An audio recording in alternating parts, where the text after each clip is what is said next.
Kyle Dubas reveals shocking details on his biggest mistake as Leafs GM. Plus, there are rumors that Nick Robertson is still on the block, and Vegas may be one of those teams that we will see him traded to. And I'm going to break all this down for you coming up on this episode of Hattrick HQ. But before we get into it, just got to say we're on the road. We're 5,000 subscribers here before the end of the summer. So if you're enjoying this daily NHL Leafs content, make sure down below and hit that subscribe button so you don't miss out on anything we post.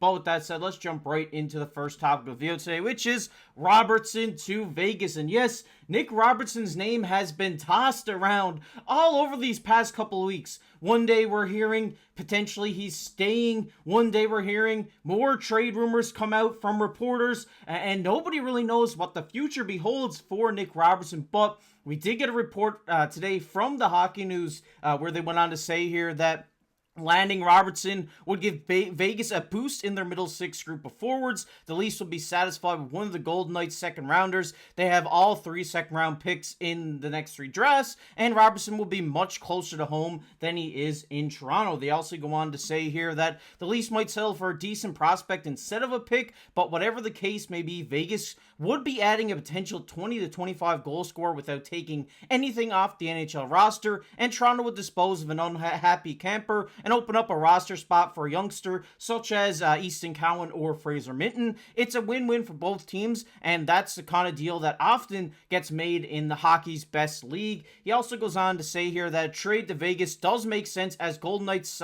Chandler Stevenson, Jonathan Marchessault, Anthony Mantha all leave in free agency, so Vegas needs to add another skilled forward to their top 6, which Robertson can be. And yes, if Brad Treliving and the Toronto Maple Leafs see fit to go out and trade Nick Robertson, this is the perfect deal to make because, like they said, it's a win-win for both teams. If Robertson is really gung-ho on leaving Toronto and he isn't really giving, Treliving the chance to get to see him play out in Toronto, then he has to be traded and needs to be traded somewhere. So Vegas, it seems like the perfect spot. Like they said, they've seen 3 of their forwards leave this free agency, and now they're looking to fill those holes. And getting Nick Robertson at 22 years of age would, make the team would make that team younger. They would get a guy who's just hungry for that NHL opportunity and is a tremendous goal scorer. So you could put this guy up on that second line. He could easily get 20 goals for you, and he's still 22. He's still going not even into the prime of his career yet.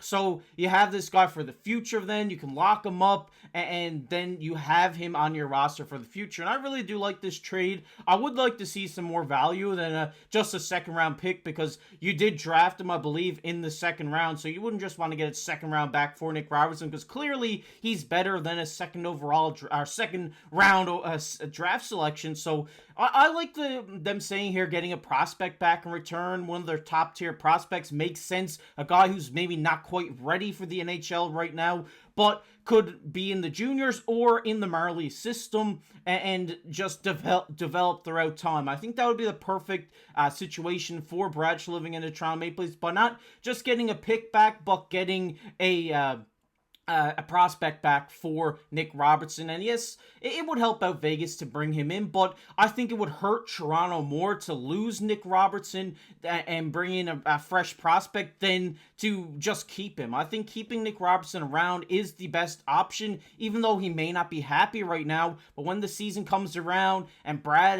and Craig Berube start chatting about what they want this team to look like, I'm sure his name is going to be tossed around in that negotiation, in that talk about how the team is going to look going into this season. So I think for now, Nick Robertson's better off staying where he's to. Yes, he's unhappy about how things played last season, but it's a completely different coaching staff this year, so I think he does have a chance. But nonetheless, this is an interesting trade and is one that I could definitely see Brad going for if they do see fit to trade Nick Robertson at any point during this season. But we're going to get into the second topic of the video today, main topic of the video, which is Dubas' big mistake in Toronto. And yes, there was a book that actually came out quite recently called the Business of Winning Teams or something like that, where he interviewed Brad Treliving. He interviewed Carl Dubas. Believe he interviewed New York Islanders general manager as well, and they all kind of talked about what the hockey business is like and had how to build a winning team. And Dubas in this interview actually told the writer of the book his biggest mistake in Toronto, and it may shock some of you guys. This is what he had to say here. Like I said, this is in the franchise, the business of building winning teams, and this is what he had to say. The biggest mistake I think I've made in my whole time here has been not taking care of the 3 incumbent contracts. Nylander was up, Marner and Matthews could have been done on July 1st extensions. Obviously, he's not talking about the most recent negotiations, but the negotiations he had during his time as general manager. And I think this is a fair point by Dubas. I think owning up to his mistake is great to hear because, obviously he would like to have these contracts done early because back then when Nylander was up, he had like a couple of days. He was a couple of days away from not playing any games that season at all. So that would have been a huge hit for the Toronto Maple Leafs because his contract was up. It was going into the season. He wasn't playing because he wasn't under contract. And then there was only a couple days left where if they didn't sign a deal, he wouldn't have played that entire season. So obviously, that hurt the team at the beginning of the season because they didn't have one of their top guys there. And he goes on to talk about the Marner contracts, the Matthews contract as well. And I think it's great to hear that he's owning up to his mistake and saying, hey, I should have got this done earlier. I should have, got them paid. I think that's what he's trying to say here, and it makes complete sense because, if you get that contract extension done at July 1st, then you don't have to worry about it going into the season. It's not looming over the players' heads as always. And plus, then if the player starts playing tremendous during the season, you don't have to give him a bump in money because he's like, hey man, I'm playing the best hockey of my career right now. I deserve a little bit more money than what we've been talking about.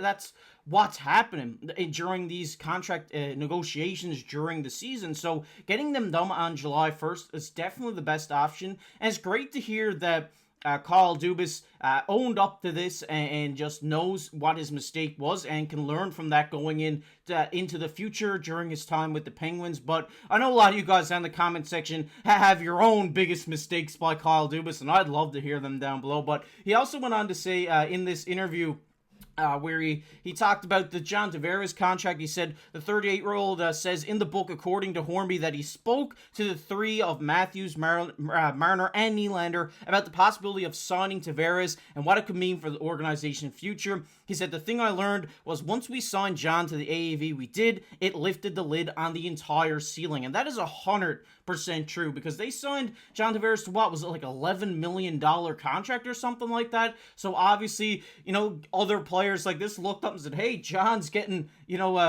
he's getting 11 million. Why aren't we getting 11 million? And it just raised the ceiling price of the NHL drastically. And, Dubas was the guy who did this. He raised the ceiling. Was John Tavares $11 million player when he came to Toronto? I think he was. I 100% think so. I think he's the captain. You're paying him for being the captain, the leader in the room, also the leader on the ice. He was playing phenomenal hockey at that time. So, now he's going into the last year of his contract where, he's still on that $11 million deal, but that's the risk you had to take then to bring John Tavares into Toronto. I thought it was a good deal at that time. I still think it's a good deal now. I don't think he will get that much in his next contract coming up, but I think at that time it was the perfect negotiation, and hearing that he actually talked to the top 3 stars on the team about bringing John Tavares in and what they thought about that is big, because if he didn't talk to those players and said, hey, yeah, we're signing John for $11 million, some of the guys may have been upset. They're like, why aren't we getting that amount of money? Like, we're the young guys here. We're the guys coming up. We're the stars on the team. So it makes sense for him to have that conversation with these 3 guys. I'm sure he had a conversation with Riley. They didn't mention it in this article, but it makes sense for him to say, hey, we're thinking about bringing in a new captain, John Tavares. What are your guys' thoughts on it? Do you think we should bring him in? And I'm sure they gave their honest opinion, and what had ended up happening, they brought him in, and it led to success for Toronto, in my opinion. But it's great to hear that Dubas owned up to his mistakes here, and actually came out and said what he thought his biggest mistake was in Toronto. And obviously, Brad Schliving's dealing with the big mistake right now.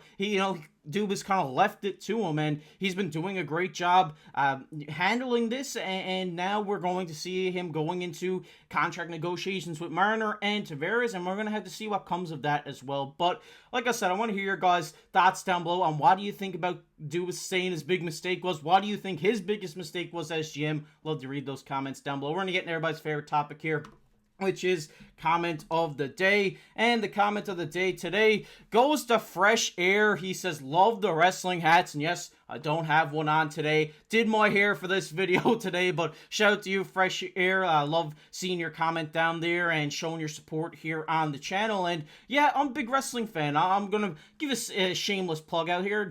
On the Digest Media channels, we have obviously Hat Trick and Habs and Leafs and Jays. We also have Wrestle Digest. So if any of you guys are wrestling fans, myself and one of my best friends, Brady, host that channel over there at Wrestle Digest. So make sure down below, go check that one out if you guys enjoy wrestling. We talk wrestling over there, and I'd love to see some of you guys from the community here join over there. I think that would be really cool. But if you guys enjoyed this video, make sure down below, hit that like button, hit that subscribe button as well. Around the road 5,000 subscribers, like I said, by the end of the summer. So please go down below and try to help us get to that goal. As well, comment on the video. You might be featured on the next comment of the day, just like our buddy here, Fresh Air. And if you want to check out a video we did yesterday, it'll be popping up on your screen right now. But as always, I've been your host, KC. Keep your stick on the ice.